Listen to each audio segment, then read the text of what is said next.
رشتہ داروں کی کیئر کی جائے.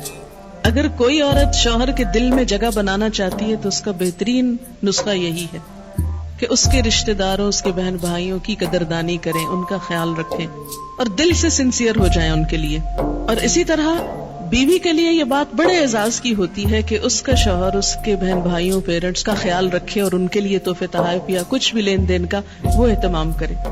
تو اب آپ دیکھیں کہ جب آپ اپنے ہاتھ سے اپنے ماں باپ کو دیں گے تو وہ شک کی نگاہ سے دیکھے گا، جب وہ دے رہا ہوگا تو آپ چپ کر کے بیٹھی ہوں گی، اچھا نہ دیکھا، پھر دے دیا وہ فلاں کو، پھر دے دیا فلاں. تو ضرور ایک بد اعتمادی سی رہتی. لیکن جب آپس میں اگر ممکن ہو، کوئی ایک ضروری نہیں کہ آپ پہ امپوز کیا، لیکن ایک اچھا مشورہ بعض اوقات اچھا فائدہ دے جاتا. اگر ممکن ہو اور شوہر تعاون کرنے والا ہو تو آپس میں یہ طے کر لیجیے، تو اس سے بہت زیادہ خوشگواری آئے گی. کیونکہ ایک خاندان کی خوشگواری صرف ایک خاندان کے ساتھ نہیں ہوتی، ان کے آس پاس یعنی سسرال اور میکے دونوں کے ساتھ خوشگوار تعلقات اس بیچ کے خاندان کو خوشگوار بناتے ہیں. اور جتنا زیادہ انسان مل جل کر رہنا سیکھے اور ایک دوسرے کے حقوق کا لحاظ رکھے، اتنی ہی زیادہ خوشیاں آتی ہیں. تو فالصالحات قانتات حافظات للغیب، مال کی حفاظت. اور آخری چیز بچوں کی حفاظت، بچوں کی تربیت. بہت سے جھگڑوں اور کیسز میں دیکھا گیا ہے کہ شوہر کو شکایت ہوتی ہے کہ بیوی بچوں کا خیال نہیں رکھتی. کئی باپ بچوں کے معاملے میں بہت ٹچی ہوتے، بہت سینسیٹیو ہوتے، وہ ماں سے بھی زیادہ بڑھ کر ماں بنتے ہیں ان کے لیے. اور چھوٹی چھوٹی چیز میں اس کو دوا پلائی ہے کہ نہیں، اس نے کھانا کھایا ہے کہ نہیں، ہر وقت ان کا دھیان بچوں میں ہوتا ہے. بہت اچھی بات ہے. اب ایسی عورتوں کی زیادہ ہی شامت آتی ہے کہ جب شوہر بیوی کی بھی ذمہ داریاں لینے لگے بعض اوقات ضرورت سے زائد، تو اس میں یہ ہے کہ اگر بچہ کمزور ہو، اگر بچہ بیمار ہو تو ماں کی شامت آ جاتی ہے. لیکن یہ ہے کہ اصل ذمہ داری بچوں کے سلسلے میں ان کی تعلیم و تربیت کی ماں ہی کی بنتی ہے. اور اس میں اگر عورت کوتاہی کرے تو یہ چیز بھی گھر میں فساد کا سبب بنتی ہے. تو جو مائیں بچوں کی نگہداشت کرنا جانتی ہیں وہ گھر کو زیادہ بہتر خوشحال رکھ سکتی. اس میں آپ دیکھیں کہ حضور صلی اللہ علیہ وسلم نے قریش کی عورتوں کی تعریف فرمائی کہ قریش کی عورتیں کتنی اچھی عورتیں ہیں جو بچوں کے لیے انتہائی مہربان ہیں، ان کی کیئر کرنے والی. حافظات للغیب، للغیب میں کہ شوہر تو باہر کام کرنے گیا ہوا. اب بعض مائیں کیا ہے، مار مار کے بچوں کو دھواں کر دیتی، شوہر کا غصہ بھی بچوں پہ نکال رہی ہوتی. شوہر کی موجودگی میں تو بعض وقت نہیں مار سکتی تو پیچھے ان کی شامت آتی معصوموں کی. تو یہ حافظات للغیب، اپنی عزت و آبرو، اپنے گھر بار، راز، بچوں، ان سب چیزوں کی کیئر، لک آفٹر، حفاظت. اور اگر نہ کی اور شوہر غریب نے کچھ نہیں کہا تو نہ صحیح، لیکن اللہ تعالیٰ پوچھے گا. کیوں؟ اس لیے کہ حدیث میں آتا ہے وَالْمَرْأَةُ رَاعِيَةٌ فِي بَيْتِ زَوْجِهَا وَمَسْئُولَةٌ عَنْهَا. عورت راعیہ، نگران ہے، فی بیت زوجہا، اس کے شوہر کے گھر میں. یعنی شوہر کی مراد کیا ہے؟ شوہر کی عدم موجودگی میں نگرانی کس کی ہے؟ بیوی کی. یعنی وہ دیکھے مثلاً بچے یہ نہیں کہ بہت چھوٹے ہیں تو کیئر کرنے، مثلاً بڑے ہیں تو بھی دیکھے کہ ان کی دلچسپیاں کیا ہیں، مشغلے کیا ہیں، تعلیمی صورتحال کیا ہے، اور اسی طرح بہت سی چیزیں. اور پھر راعیۃ فی بیت زوجہا ومسئولۃ عنہا، اور اس سے اس کے بارے میں پوچھا جائے گا. یعنی قیامت کے دن عورت سے ان چیزوں کی نگہداشت کے بارے میں سوال کیا جائے گا. اچھا، عورت کو یہ حفاظت کیوں سونپی گئی؟ عورت کی خوبی حافظات کیوں بنائی گئی؟ بما حفظ اللہ، بوجہ اس کے جو حفاظت کی اللہ نے. کس چیز کی؟ ان کے حقوق کی.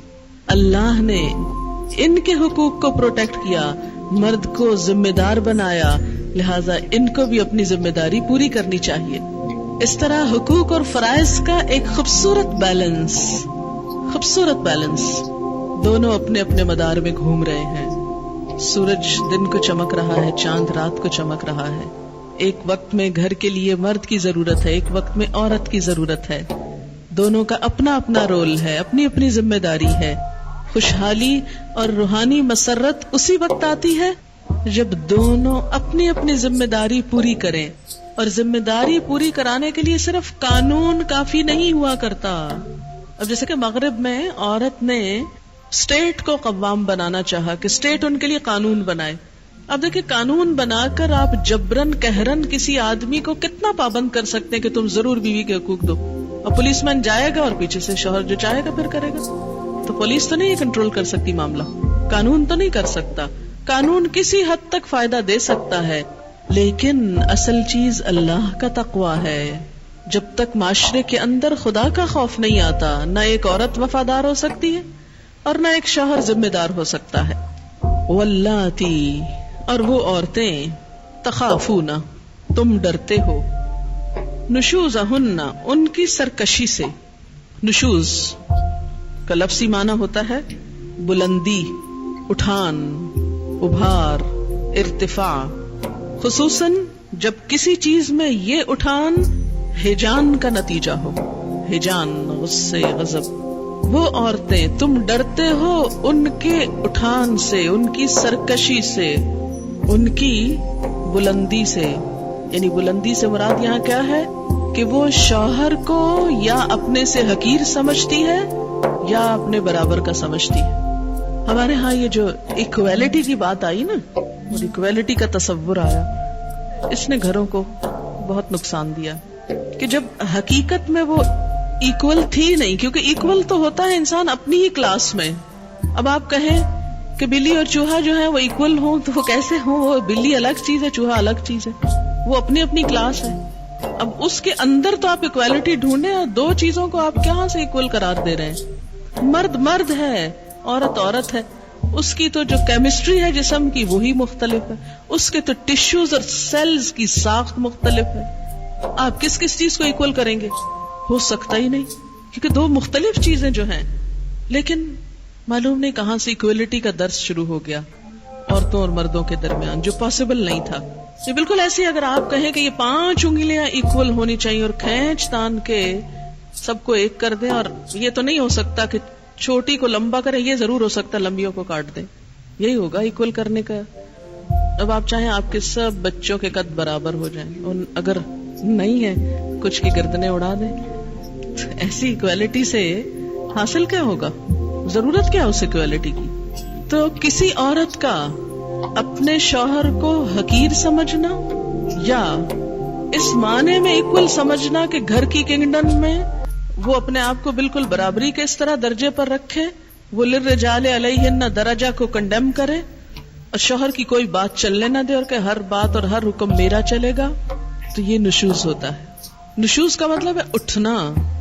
وہ پیچھے جو فالصالحات و قانتات ہے نا، تو قانتات میں کیا ہے؟ عاجزی. اور نشوز کیا؟ اس کا اپوزٹ.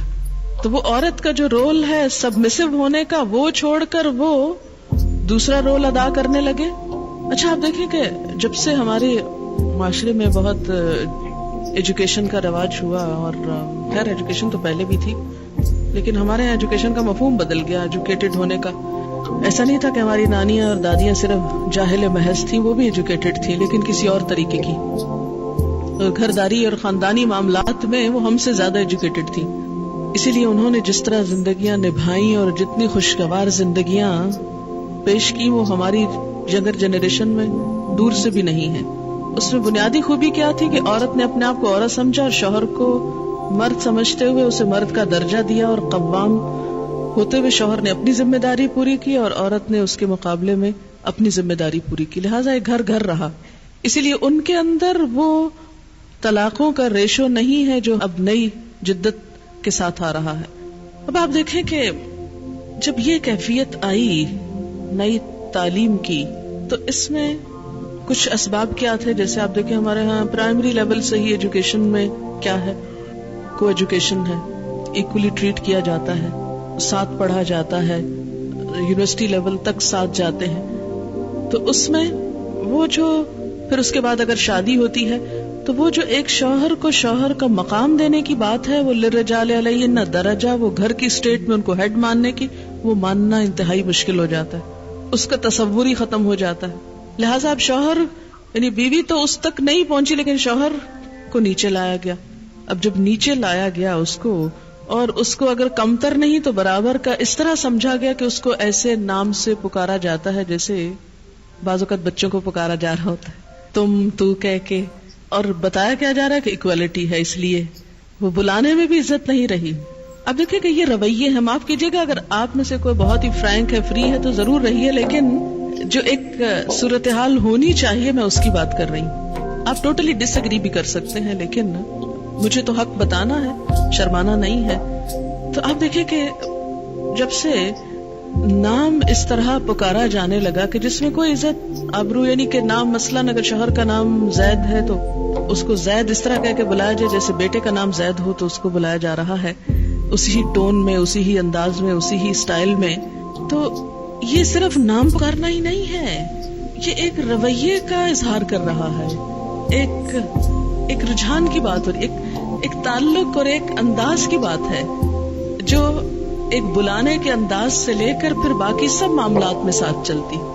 تو اسی لیے ہماری نانیاں اور دادیاں جب کہتی تھی منی کے ابا اور منی کے ابا اور اس کے، تو اگرچہ ہمیں بہت آکورڈ لگتا ہے وہ سب کچھ.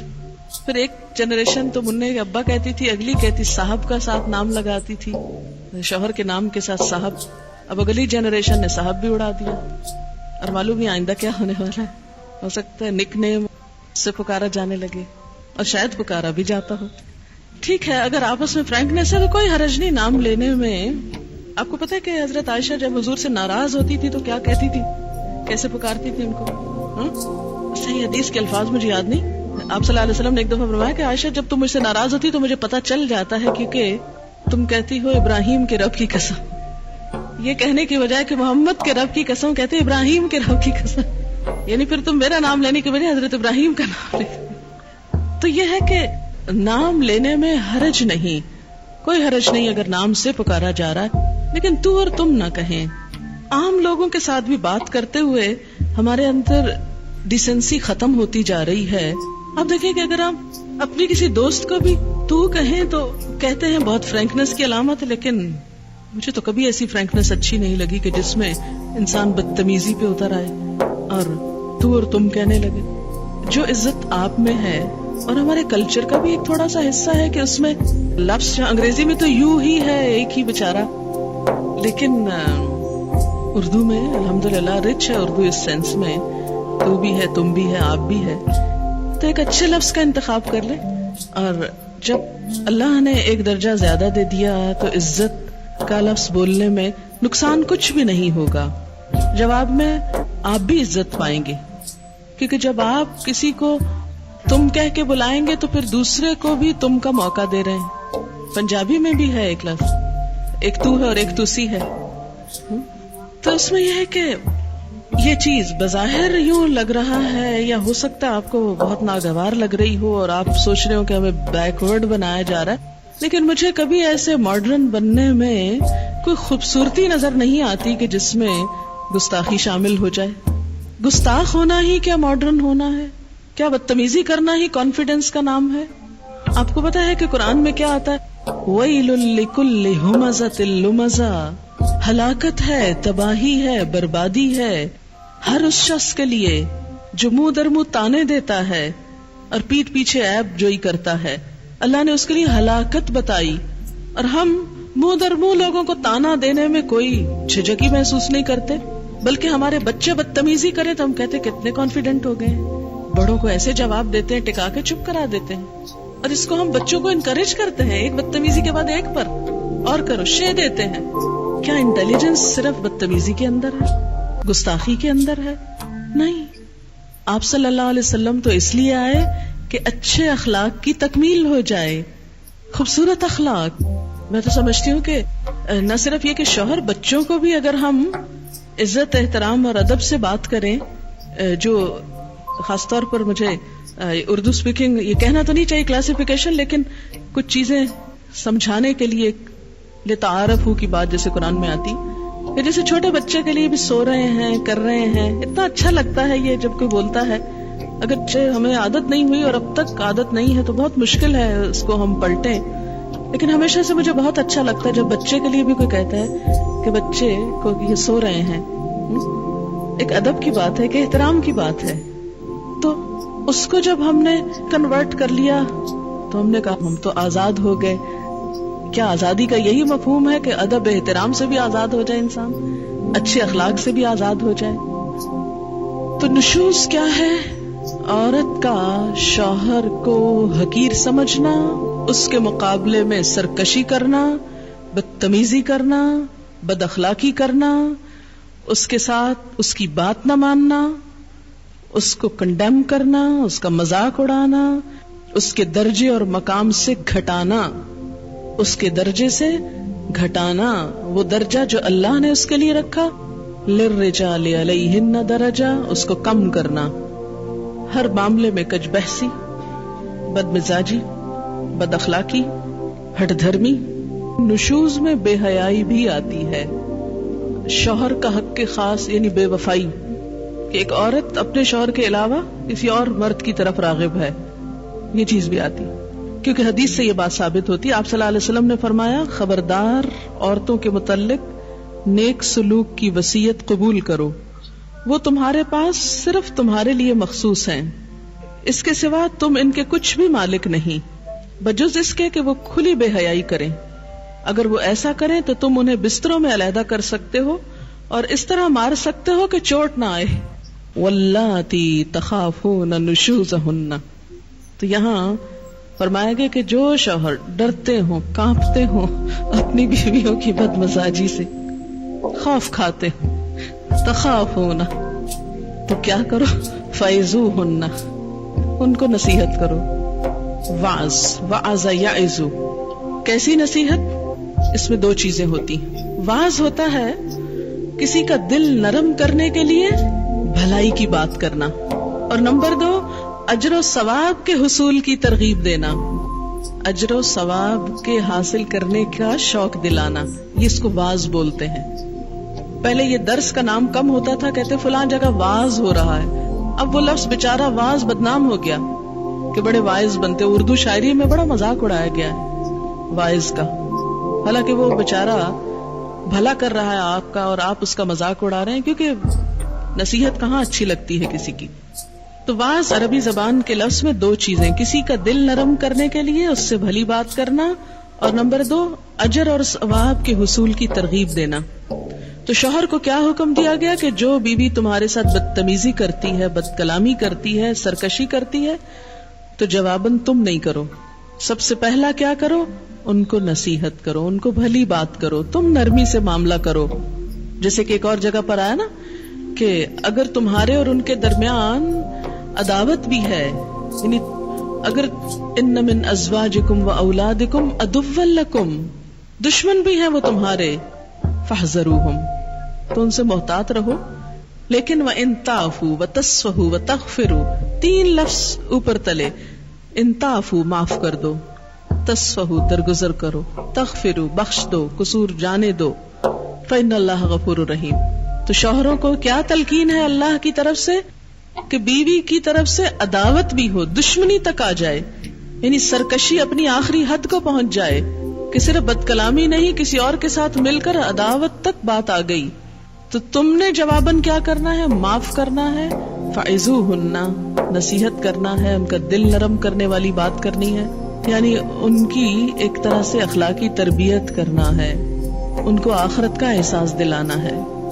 اس لیے میں سمجھتی ہوں کہ وہ شوہر جو اللہ تعالیٰ کی اس آیت پر عمل کرتے ہیں، یا ایھا الذین آمنوا قوا انفسکم واہلیکم نارا، اے لوگو جو ایمان لائے ہو، بچاؤ اپنے آپ کو اور اپنے بال بچوں کو آگ سے، تو اس کے لیے وہ جو دینی تعلیم کا انتظام کیے رکھتے ہیں مستقل بنیادوں پر گھر میں، تو پھر ان کو ایسی صورتحال کم ہی دیکھنا پڑتی ہے کہ بیوی ان کے سامنے بد اخلاق ہو یا بد مزاج ہو، کیونکہ ہر روز اگر چھوٹی سی بات آپ دیکھیں کہ گھر والوں کے ساتھ مل کر ہم تفریح کرتے ہیں، کھانا کھاتے ہیں، ٹیلی ویژن دیکھ رہے ہیں اور بہت کچھ کر رہے ہیں، تو کیا گھر والوں کے ساتھ مل کر ایک چھوٹی سی گیدرنگ، چاہے روز نہ بھی ہو، ہفتے میں 1-2 دن ہو، کیا کچھ اچھی باتوں پہ نہیں ہو سکتی؟ کوئی اچھا موضوع گفتگو کا نہیں ہو سکتا کہ جس میں کوئی دلوں کو نرم کرنے والی بات بھی ہو، اخلاقی تربیت بھی ہو؟ نبی صلی اللہ علیہ وسلم نے اس کا خاص اہتمام فرمایا۔ آپ کو معلوم ہے کہ ہر روز عصر کے بعد ازواج مطہرات کی تعلیم کا وقت ہوتا تھا۔ کتنے شوہر ہیں کہ جو اپنی یہ ذمہ داری پوری کرتے ہوں؟ یہ سنت ہی اٹھ گئی۔ شوہر کی ذمہ داری صرف دنیا میں بیوی کو کھلانا پلانا اور اچھا پہنانا نہیں، اس کی ذمہ داری یہ بھی ہے کہ قوا انفسکم واہلیکم نارا، آخرت میں آگ سے بچانا بھی ہے. اب کیا کیا جائے کہ وہ تو دنیا کی ذمہ داری بھی پوری کرنے سے کترا رہے ہیں, آخرت کی کہاں ہوگی.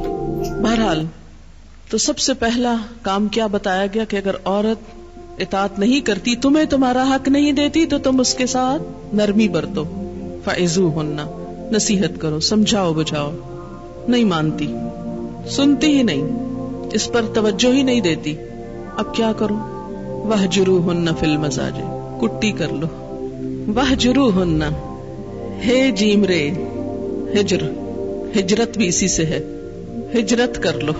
کہاں؟ فی المضاجع, بستر میں, یعنی بستر چھوڑ دو اس کا. بیڈ روم بھی ہو سکتا ہے کہ بیڈ روم الگ کر لو, یا بیڈ الگ کر لو, یا ممکن نہ ہو اور جگہ نہ ہو یا اور بیڈ نہ ہو تو منہ موڑ لو, یعنی ناراضگی کا اظہار, خفگی کا اظہار. اب دیکھیں کہ بہت سے معاملات اس سے پھر سلجھنے لگتے ہیں. عورت کے لیے شوہر کی بے رخی بہت تکلیف دہ چیز ہوتی, ناقابل برداشت. جب دیکھتی کہ شوہر ناراض ہو گیا تو پھر اس کو فکر ہونے لگتی. وَهْجُرُوهُنَّ, ان کو چھوڑ دو. لیکن بخاری میں آتا ہے لا تہجر الا فی البیت, گھر چھوڑ کے نہیں جانا. شوہر کو منع کیا کہ گھر نہیں چھوڑنا, گھر کے اندر ہی رہنا ہے. یعنی اصل میں اشارہ ہے اس چیز کی طرف کہ جسمانی تعلق منقطع کر لے, بات چیت چھوڑ دے, تھوڑا موڈ آف کر لے, شاید بے رخی سے. پہلے کیا ہے؟ نرمی کرے, نرمی نہیں چلی اب سختی کر لے, یعنی بے رخی کر لے. کچھ لوگ سمجھانے سے مان جاتے ہیں, معاملہ حل ہو گیا. کچھ لوگ ناراضگی سے مانتے ہیں, وَهْجُرُوهُنَّ سے مان جاتے ہیں. لیکن کچھ ایکسیپشنل کیسز ایسے بھی ہوتے ہیں کہ جن کو نہ دوا اثر کرتی نہ انجیکشن اثر کرتا ہے, ان کے لیے آپریشن ضروری ہوتا ہے.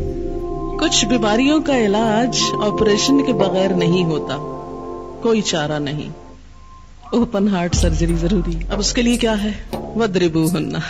اس ایک لفظ سے اتنا بھڑکتی ہیں عورتیں. دیکھ, اللہ نے تو ہمیں کوئی عزت ہی نہیں دی, لکھا مارو ان کو. اب اگر آپ ساری آیت چھوڑ کے صرف مارو والی پکڑ لیں تو یہ زیادتی والی بات ہوگی نا. یہ نہیں دیکھا کہ کب مارو, کیوں مارو, یا کتنا مارو, یا کس کو مارو. کیا اللہ کے رسول صلی اللہ علیہ وسلم نے کبھی کسی کو مارا؟ کبھی زندگی میں کسی عورت پہ ہاتھ نہیں اٹھایا, ایک مثال نہیں.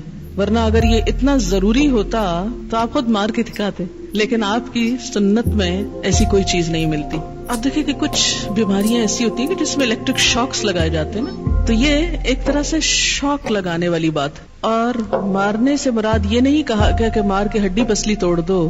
دو چیزیں شرائط ہیں ساتھ. منہ پہ نہیں مار سکتے. نمبر 2, ایسی مار نہیں مار سکتے کہ نشان چھوڑے, یعنی مارنے میں کوئی مار غیر مبرح کا لفظ آتا ہے, ایسی مار نہیں کہ جس میں ان کے جسم پر کوئی نشان آئے. ابن عباس نے اس کی تفسیر کی ہے کہ جیسے مسواک, ٹوتھ برش, ایک پین. اور بعض علماء نے یہ کہا کہ صرف یوں اشارہ, کیونکہ یہ کہا گیا نا ایسی مار نہ مارو کہ چوٹ آئے. یہ حدیث وضاحت کر رہی ہے کہ چوٹ نہ آنے دینا. تو پھر اگر چوٹ نہ آئے تو وہ کون سی مار ہے جس میں چوٹ نہ آئے؟ چوٹ تو آئے گی, لگے گی تو چوٹ آئے گی. تو اس پہ انہوں نے اس کی وضاحت کیا کی کہ اس طرح, یعنی جسے ڈنڈا دکھانے والی بات ہوتی ہے نا, کہ غصے کی انتہا, یعنی مارنے کی بجائے دکھانا. اور ابن عباس نے کہا کہ صرف جیسے مسواک جیسی چیز کو, یعنی جیسے کسی کو جھنجھوڑنے کے لیے, کیونکہ کسی بھی سخت چیز کو دیکھ کر عورت ایک دم جھٹکا لگتا ہے اس کو, اچھا اب ہاتھ اٹھے گا, مار نہیں کھا سکتی. اور پھر اس میں آپ دیکھیں کہ یہ ایک نفسیاتی طور پر ایک اصلاح کا وہ رکھا گیا. اور پھر ایک اور چیز آپ دیکھیں کہ ایک مرد جو اتنا مظلوم ہو, آخر اس کا کتھارسس بھی تو ہونا تھا نا. ایک مرد جس کی بیوی بدتمیزی کرتی, بد کلامی کرتی, بات نہیں مانتی, حجت بازی, بحث, اور اس کے ساتھ ساتھ وہ بے وفا بھی ہے, اور روز غصے میں ہے, شوہر روز غصے میں ہے, کسی طرح سمجھانے سے سمجھ نہیں رہی, ناراضگی کو کچھ نہیں جانتی. تو کیا اب چھوڑ دیا جائے اس کو اس حال پہ؟ نہیں. گھر کو بچانے کے لیے آخری چارہ کار کہ آخری درجے تک پھر پریشرائز کرو کہ وہ پلٹ آئے, گھر کو بچائے, لوٹ آئے. ورنہ یہ بھی کہا جا سکتا تھا طلاق دے دو, نئی بات مانتی طلاق دے دو, کتنا آسان تھا یہ کہنا. لیکن نہیں, طلاق نہیں, گھر کے اندر رکھتے ہوئے اصلاح. پھر اسی طرح آپ صلی اللہ علیہ وسلم نے فرمایا کہ کوئی اپنی بیوی کو یوں نہ مارے جیسے اپنے غلام کو مارتا ہے. پھر اسی طرح آپ صلی اللہ علیہ وسلم نے مارنے سے منع بھی کر دیا تھا. تو ہوا یہ کہ عورتیں بہت زیادہ دلیر ہو گئیں اور اس پر پھر اجازت دے دی گئی. اور آپ نے ساتھ ہی اجازت دینے کے ساتھ ہی فرمایا وَلَن يَضْرِبَ خِيَارُكُمْ، اور تم میں جو اچھے لوگ ہوں گے وہ ہرگز نہیں ماریں گے. یہ آپ نے خود فرمایا. اجازت دینے کے ساتھ کیا فرمایا؟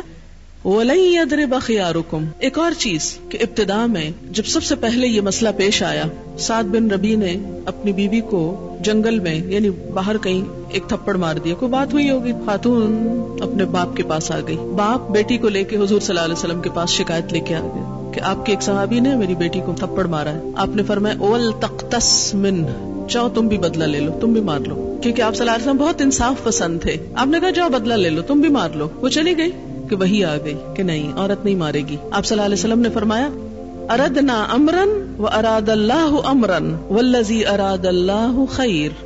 ہم نے ایک چیز چاہی تھی اور اللہ نے کچھ اور چاہا، اور جو اللہ نے چاہا وہی زیادہ بہتر ہے. اس کو کیوں بہتر کہا گیا؟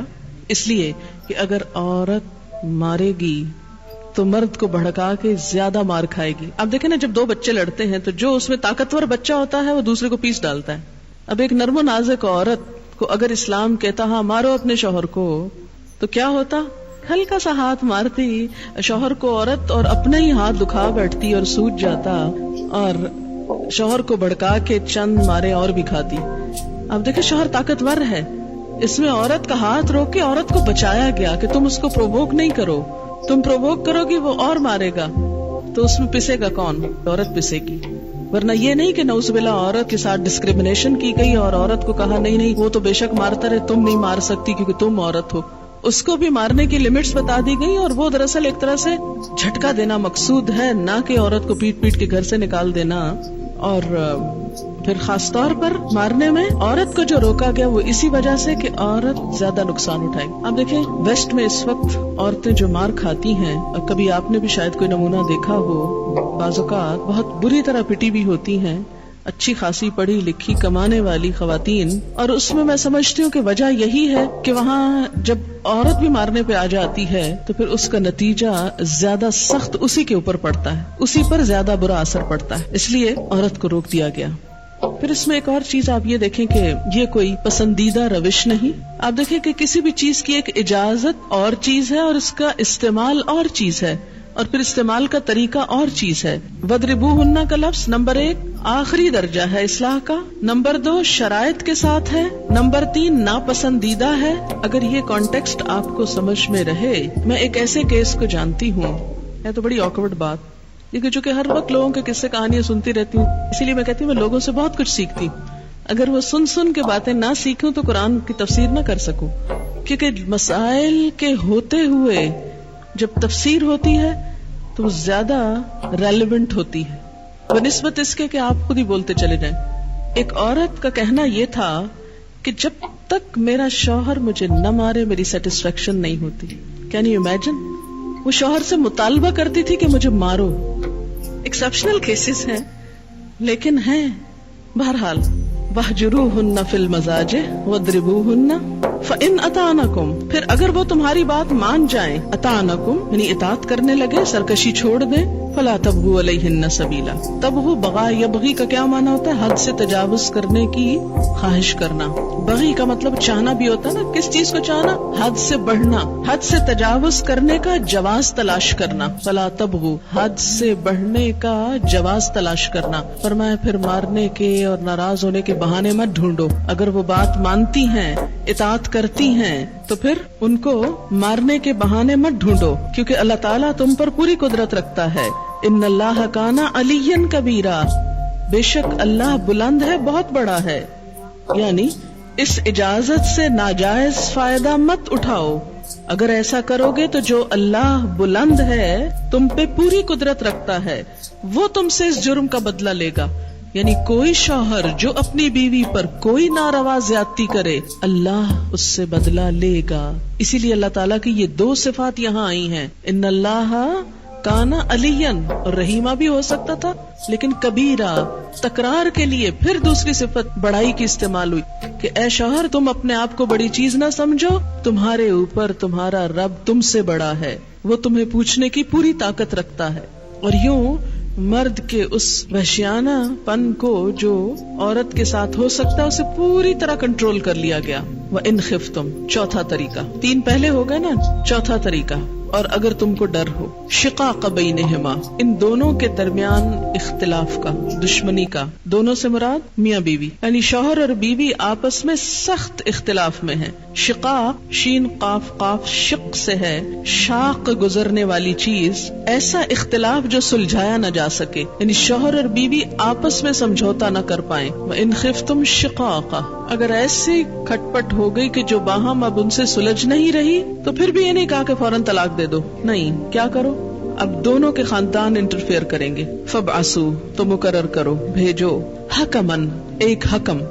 حکم اور حاکم میں فرق ہوتا ہے. حاکم عدالت میں ہوتا ہے اور حکم خصوصی فیصلہ کرنے والا جو گھر کا بھی ہو سکتا ہے، کسی پنچایت کا بھی ہو سکتا ہے. تو مقرر کرو ایک فیصلہ کرنے والا من اہلہ، اس مرد کے گھر والوں میں سے، وحکمن، اور ایک فیصلہ کرنے والا من اہلہا، اس عورت کے گھر والوں میں سے. ان یریدا اصلاحا، اگر وہ دونوں ارادہ رکھتے ہوں اصلاح کا. دونوں کون؟ دونوں میاں بیوی بھی ہو سکتے ہیں اور دونوں حکم بھی ہو سکتے ہیں. بعض اوقات کیا ہوتا ہے، لڑکی والے لڑکی کی سائیڈ لے رہے ہیں، لڑکے والے لڑکے کی لے رہے ہیں، پھر وہی جھگڑا ہے، کوئی اصلاح نہیں ہو رہی. تو اگر دونوں حکموں کی یا دونوں میاں بیوی کی نیت ہے اصلاح کی، یوفق اللہ بینہما، اللہ ان دونوں میں موافقت پیدا کر دے گا، اللہ تعالیٰ اصلاح کر دے گا، یعنی بگڑے ہوئے حالات سنور جائیں گے. اور یہ اس لیے بھی کہ جب بہت جھگڑے ہونے لگتا ہے نا تو انسان کو خود سوچنے سمجھنے کی صلاحیت معاف ہو جاتی. اتنی تو میں اتنی تو تکرار ہوتی ہے کہ بعض اوقات انسان سک ہو جاتا ہے، تھک جاتا ہے، اور وہ سمجھتا ہے کہ نو وے، اب کوئی راستہ نہیں، بس اب مجھے چلے جانا چاہیے یہاں سے. لیکن ایسے موقع پر بھی اللہ تعالیٰ نے تنہا نہیں چھوڑا لڑنے والوں کو، ایک گھر کو ٹوٹنے سے بچا اور کہا اب دوسرے لوگ بیچ میں آئیں، وہ حالات سلجھائیں. اگر دونوں فریقین کی نیت ہے گھر بسانے کی تو اللہ یوفق اللہ بینہم، اللہ بھی توفیق دے دے گا. ان اللہ کان علیما خبیرا، بے شک اللہ علم والا بھی ہے، خبر والا بھی ہے. اس کو سب پتا ہے کون گھر بسانا چاہتا ہے اور کون صرف اجاڑنا چاہتا ہے، لہذا وہ اسی کے مطابق توفیق دیتا ہے، اسی کے مطابق راہیں آسان کرتا ہے. وآخر دعوانا ان الحمدللہ رب العالمین.